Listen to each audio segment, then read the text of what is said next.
So I'd like to welcome you to the month of March, which means planting season is roughly 30 to 45 days away. So let's take a quick second to talk about your starter fertilizer program.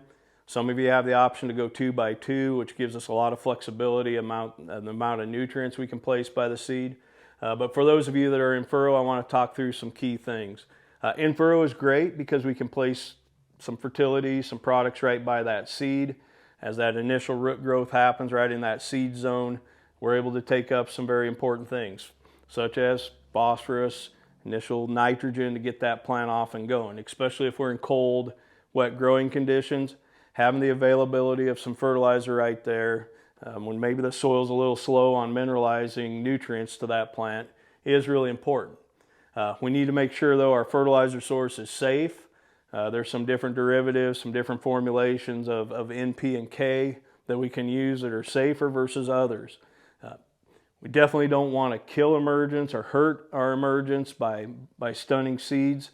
That's where a 1034-0, although proven safe over the years on overall emergence, we see some uneven emergence with that versus some of the low salt formulations. Also, the ability to get some potassium by that seed in some of our soils has proven very beneficial. So a blend that's got some NPK, such as our Ag Pro 924-3, we do like that there.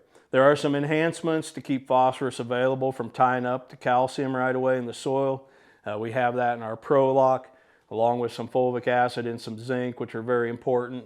We like that fulvic acid right by the seed to break up some bonds, along with that zinc right on the initial seed is very important early. We see a lot of benefits on that throughout most of our soils here.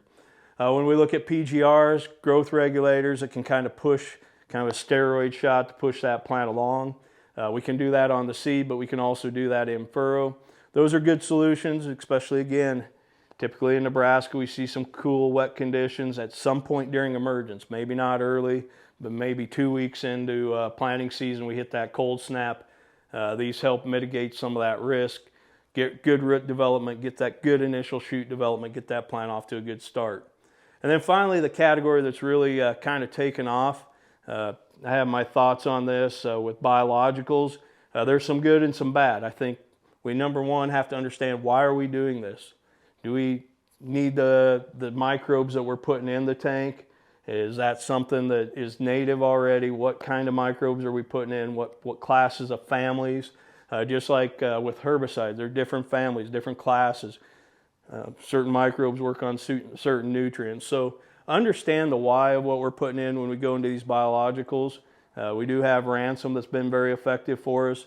But again, I prefer in this order. Let's make sure we're getting the right fertility there. Let's make sure we're protecting it, doing the right thing there. Then we move into the PGRs.